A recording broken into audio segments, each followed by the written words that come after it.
ইসলামী জিন্দাবাদ জিন্দাবাদ। গোপালগঞ্জে হামলা সহ্য করা হবে না, মেনে নেওয়া হবে না।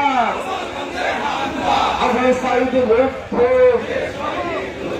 শেষ হয়নি যুদ্ধ, আমার ভাইয়ের রক্ত বৃথা যেতে দেব না, আমার ভাইয়ের রক্ত। আবু সাঈদ মুক্ত।